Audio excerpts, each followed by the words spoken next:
Welcome back. We're going to look at how systems of linear equations can make word problems easier. Easier? Yeah, easier, which is awesome, right? Because sometimes word problems aren't that fun. Here's what I need you to know about equations in general. For however many variables you have, you need at least that many equations to solve them. So what that means is if you're only allowed one equation, you have to base all your word problems on one variable.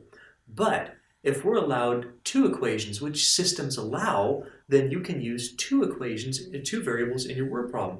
Well, that's great. So what that means is that we don't have to base our variables, all of our information on one variable anymore. We can use two variables, like maybe how you wanted to in previous word problems.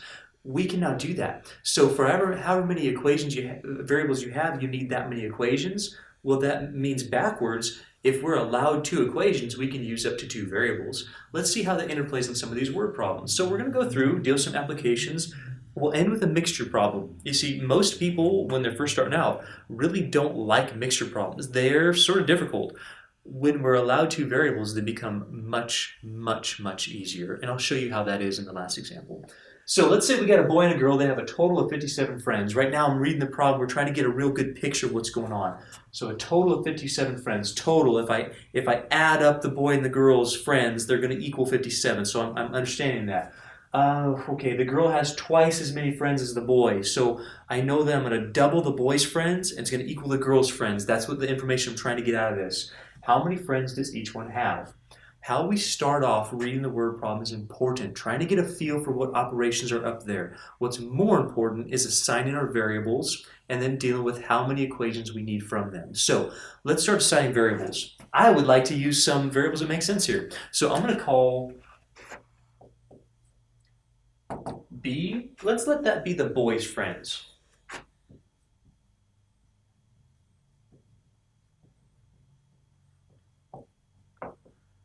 And let's let G be the girl's friends.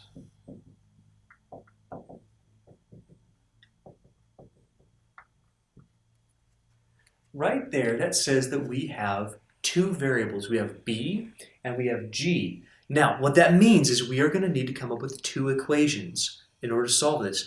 In the previous videos, that would have been a problem because we didn't know how to deal with two equations at once. Now that we have systems, we can. That's a beautiful thing. So now that we have systems of linear equations, we can allow two variables because that's going to need two equations, but we can solve two equations. Cool deal. Let's figure out both equations. Now, each sentence is going to tell you something. It's going to tell you a different equation. It's going to relate the boy and the girl in a different way. For instance, the first sentence, a boy and a girl have a total of 57 friends. What does that tell you about the friends, the B and the G? How much does that equal? What do you get out of that? Well, if the boy and the girl have a total means this idea of adding up, a total of 57 friends, I know that the boy's friends plus the girl's friends has to equal 57. Does it make sense to you? Is that what the first sentence is saying to you? Because that's what it says if we read it carefully. Second one, the girl has twice as many friends as the boy. Girl has twice as many friends as the boy. How are we going to figure that out? The girl had, that's an idea of being equal. We're reading through this again. The girl has twice as many as the boy. So the girl is going to equal twice as many. What's the idea of twice as many? Well, it's not adding. It's that idea of multiplying, but multiplying by 2. Twice as many as the boy. Let's think through that one more time. Let's make sure we're reading it and get our equations correct. We have a boy and a girl. Let's let two variables. So B is for boy, G is for girl. Boy and a girl have a total of 57. They have to add to 57. But we know more than that. We know the girl has twice as many as the boy. So if I plug in for the boy, 2 times the boy would tell me the girl. If I had 4 for the boy, there'd be 8 for the girl. If I had 20 for the boy, there'd be 40 for the girl. The girl is going to equal 2 times whatever the boy has. Does that make sense? If it does, awesome, keep on going. If not, think through this a couple more minutes. Now, we have 2 variables, but we also have 2 equations. That's a system. And in fact, substitution method looks awesome here. We have one equation. It's already solved for a variable. We should substitute it and solve it. Go ahead and try the first step right now on your own as I do it on the board. So I know that that's solved. B plus G equals 57? No. B plus 2b equals 57. Again, I'm not really trying to teach you substitution method anymore. I've already done that. Now we're just using it to apply it to some real word problems. So we need two equations to solve with two variables. We have one. One's already solved for. It says, I'm looking for where these intersect. Isn't that wild that our point of intersection of two lines is actually relevant to real life stuff that we're doing? That's kind of cool. So I know that the point which is the same on both lines is the point where our g's are going to be the same. Let's let them be the same. B plus g? No. B plus, let's let this substitute in. B plus g becomes b plus 2b. G is 2b. G's 2b here, g's 2b here.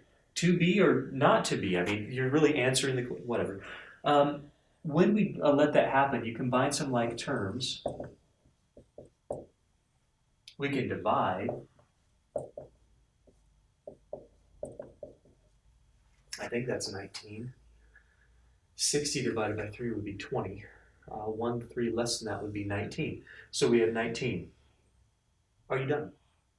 Do you ever answer a word problem by going, B is 19? That doesn't tell anybody anything. So let's really go back and let's answer the question. This says, how many friends does each one have? Well, because we use the appropriate variables, I know that B represents the boy's friends. So right now I go, okay, B is 19. Great, the boy's friends is 19.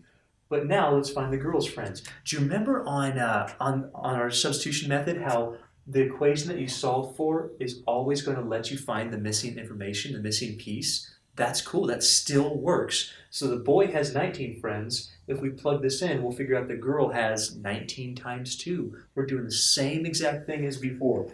We've completed half our point.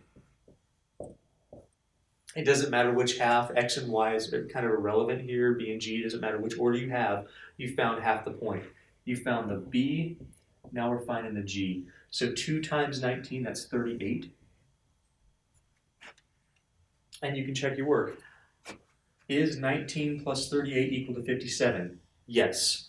Is 38 equal to 2 times 19? Yes. I know that this is the correct answer for here. So we write this out in a sentence. The boy has 19 friends, the girl has 38 friends. That's it. That's how we can apply systems of equations to word problems. Now, there's one last thing I want you to see. If we had done this before, like with prior information, with one variable, this is exactly what you would have got. You would have said, okay, well, the b plus the girl is 57b, but the girl is 2 times the b. Working with one variable, you're really not doing anything different here. It just makes it easier to think about. When working in one variable, you have to do all of this at once. You have to say, okay, they add up to 57, but one of them, the girl, is based on the boy. Therefore, instead of using a different variable, I'd have to use 2 times the boy. It's requiring you to think about all the information all at once. Systems make it easier. Systems say, well, instead of thinking about everything at once, let's think about the 2 pieces of information I have, and then let systems put them together for you. It's a more elegant way of dealing with it. It's kind of cool. That's how systems are beneficial to you. Not making it harder, it's actually making it easier. Same exact word problem we could have done before, we now are able to do with less work, or maybe not less work, but not as much thinking up front about how in the world you're going to relate these 2 pieces of information. Let's do one more.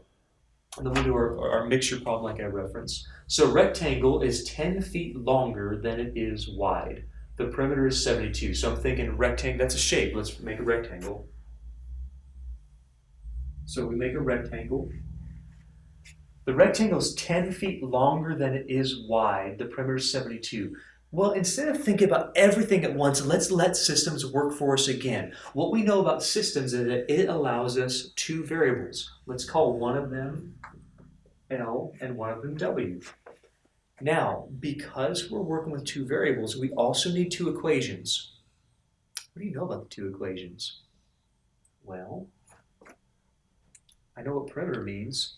I know that if I add up all the sides, it's going to equal 72. So I'm reading through that and going, okay, one sentence is going to give me one equation. Another sentence is going to give me a different equation. So the second sentence says, my perimeter is 72.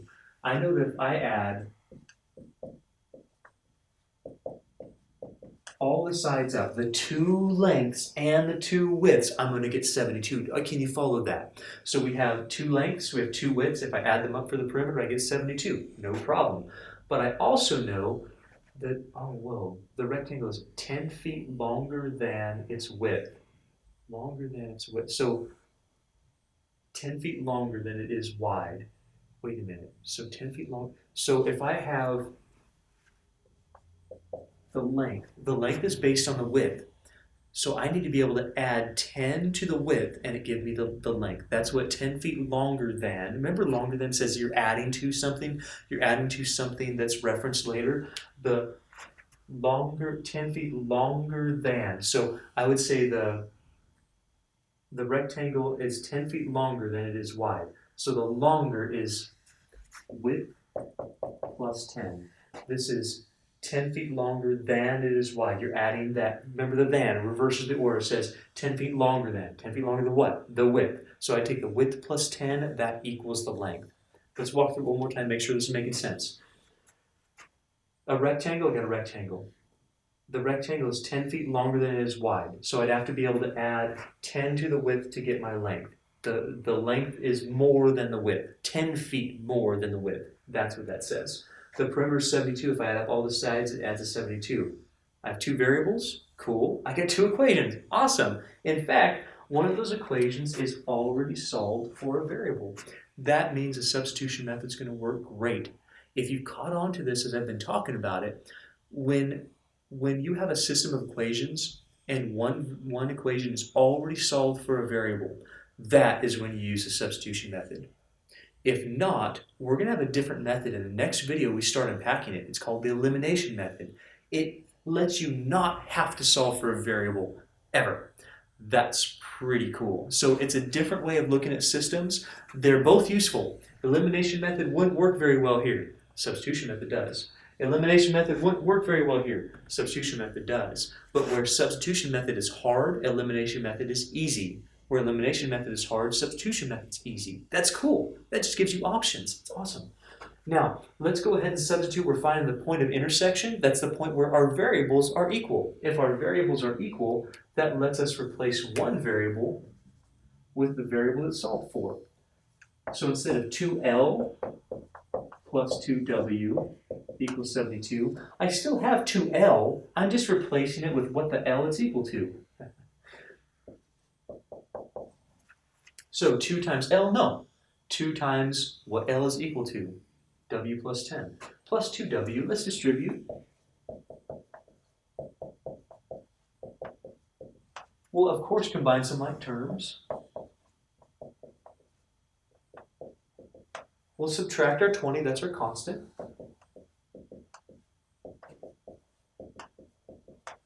We'll divide by 4.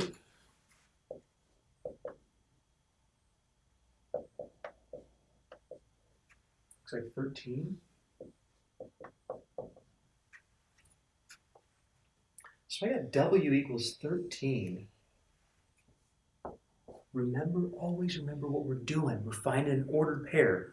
A pair of numbers that satisfy both of these equations. Since both of these equations are dealing with this rectangle, it's the dimensions of a rectangle. 13. Oh, what's also nice about substitution is your equation that you use to substitute will always find your missing half of your point, or missing half of your coordinate, or the missing coordinate, in other words. So add, that's 23. Add 10 to the 13, you get the length is 23. If this is our width, that's our length. And so you found the dimensions, and you stated out in a sentence, the dimensions of the rectangle are 13 by 23. You know, we better check it out. We better make sure that we're actually working here. So let's plug this in. If I take 13 plus 10 is 23. Yeah, that works. If I take 13 and 23, 2 times 23, that's 46, plus 2 times 13, that's 26. So 46 and 26, that's 72. So I know that this is the correct dimensions, and that's exactly how we use substitution method or systems in general to deal with word problems. Now, could you have done it with one variable? Yes. It would have looked exactly like this. Exactly like that. You would have had the perimeter, which is 2 times the length, plus 2 times the width is 72. But the length was based on the width. So you'd have to know that the length is the W plus 10 anyhow. This lets you break it up into more digestible chunks, more understandable chunks. So systems, even though they look more difficult, let us have a different approach to our word problems, which is actually easier. It's very cool. Now, let's take a moment. If you walk through these and you got them, awesome. If not, maybe look through there at the interplay between using your word problem to come with two different equations. Because right now we're going to deal with a mixture problem. We've already done it. Like, we already done mixture problems. I know. But we're going to see how much easier it is with systems, and that's pretty cool. So I'm going to erase the board, take a moment to look this over, and then we'll deal with the mixture problem.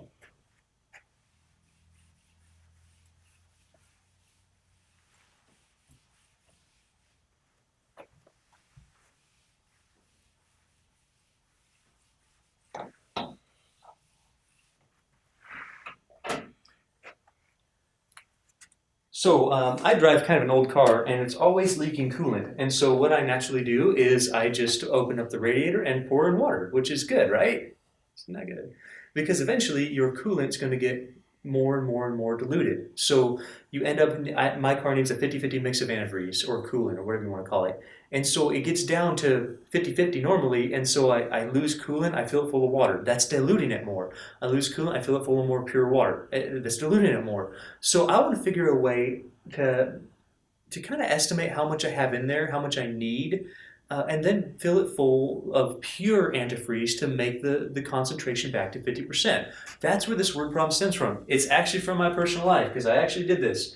So let's say that my truck needs 4 gallons of 40% let's say 40% antifreeze. I can go anywhere from 40 to 60.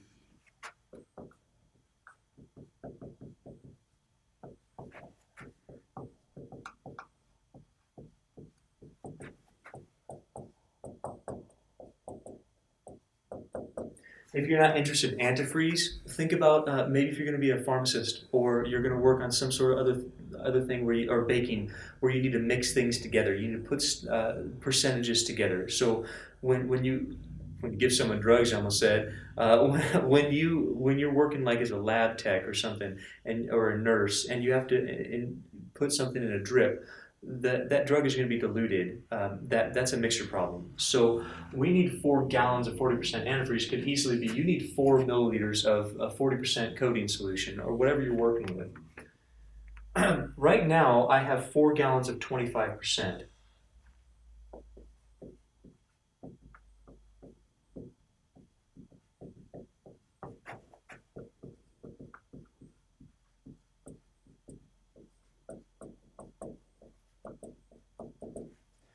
So I have my car or my truck here. I got 4 gallons in there. I mean, it's full of fluid, but I know it's diluted. It's now 25% antifreeze, and I have a whole bunch. I have a gallon or however many gallons it's going to take of pure antifreeze.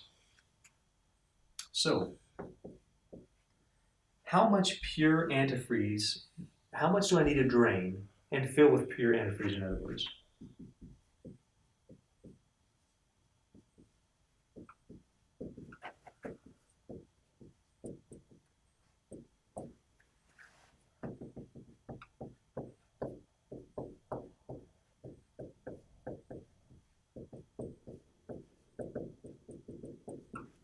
Let's read through it a couple times, make sure we really get the concept here. So I have this vehicle, this truck, and it has I need 4 gallons of 40%. Right now I've got 4 gallons of 25%. That's under what I need. So what I'm going to do is I'm going to drain some out. So I have 4 gallons sitting in the radiator and the expansion tank and the engine block. I'm going to drain some of it out and fill it full of 100%. That's going to increase the percentage of antifreeze. So how much do I need to drain, which is going to lower the amount, but still keep the same percentage, and then drain full of 100%, which is going to raise the amount and increase the percentage of pure antifreeze. If you remember from last time, we started off our mixture problems with a table. That's exactly what we can do here. I want to put what I have in the first 2 columns and what I need in the last one. So nothing's changing in our setup yet. So we're still going to have the amount, the total amount, and the pure solution. I'm still going to put what I have here and what I need here. So what I have, I've got 25% and I have 100%. What I want is a 40%. That's how we did our mixture problems to start with. We put what we had here, what we wanted to have here. Our total amounts of our mixtures go here, and the amount of pure solution goes here. Now, here's what I wanted to get at. This is the whole setup. We talked about it a couple times ago, a whole bunch of videos ago, in mixture problems when we did word problems for like the first time. But here's what I need you to understand. These two boxes must add up to this. The amount that you're going to mix of the 25% plus the amount that you're going to mix of the 100% is going to be the total amount mixed. I'm going to need this to be 4 gallons. I have to have 4 gallons here.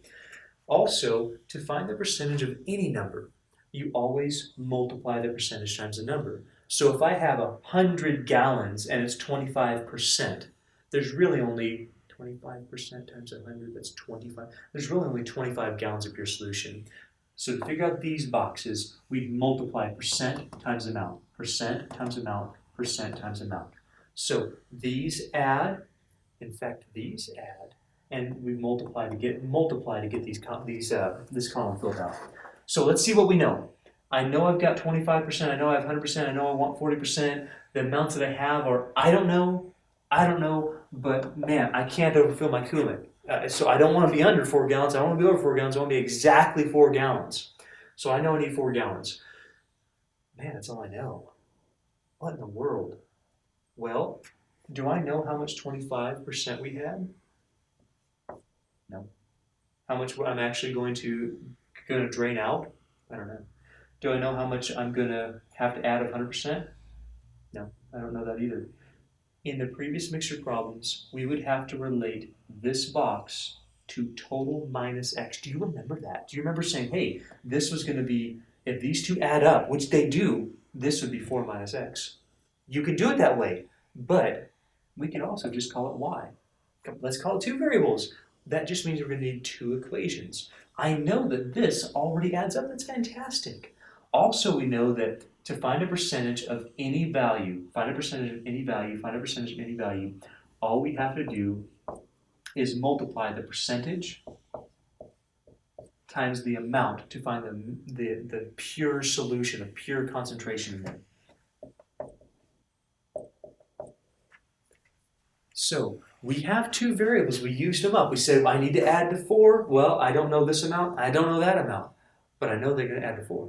I don't know either of these amounts, but I know that percentage times the amount that we have gives me the amount of pure solution. Percentage times the amount we have gives me the amount of pure solution. I know that the amount of pure antifreeze here plus the amount of pure antifreeze here does equal the amount of pure antifreeze I have in total. That's 2 equations. If we add our columns, I know the amount I'm mixing needs to add to 4. I also know the amount of pure solution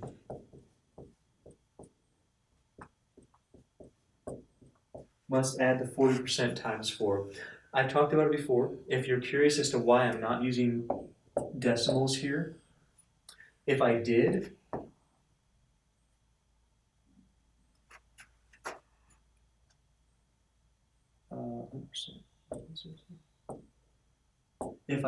the first thing I'd be doing is moving the decimals all right 2 spaces anyway. So you can avoid using decimals altogether in these mixture problems, since the first thing you would do is eliminate them anyway. Now, that's pretty cool. So we used a mixture problem with 2 variables to set up 2 equations, and that's a system of linear equations. Maybe I'll solve it for you, but I'd like you to solve it. I'd like to see what you think about that. So this says, hey, the amounts I have to add up to 4 gallons. This says the amount of pure solution has to add to 40% of 4 gallons. That's true. Those are all true, but it stems from your understanding of the mixture problem. That's kind of neat. Now, I will tell you right off the bat, there's a different way to do this. You could do this with elimination. You wouldn't have to solve for a variable, but since we haven't got there yet, the first thing we'd do is look at the easier equation to solve. I would say it's this one. Let's solve this for, let's say, y. So if I solve this for y,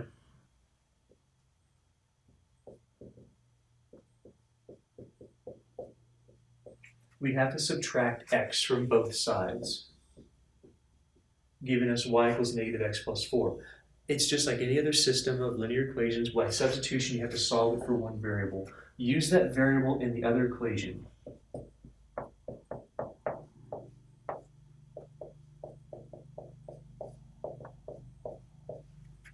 So we have 25x, we have 100y. No, not 100y. Let's let y be the same here. Let's plug in what this y is equal to for this y. If this y equals negative x plus 4, then this y equals negative x plus 4. Just substitute it. 40 times 4 is 160. Let's distribute.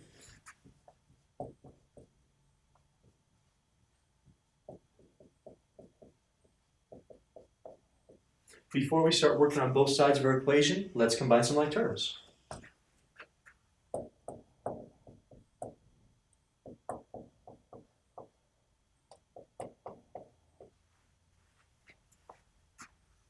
Negative 75x plus 400. Okay, let's get rid of our constant.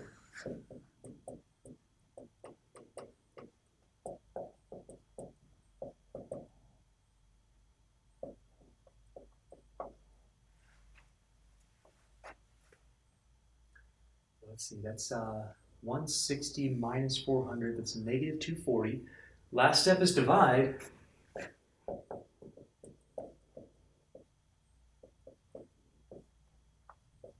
Well, I know it's going to be positive, but we might want to take our calculator out and figure this out. So if we do that, so I know that's 240 divided by 75, looks like 3.2.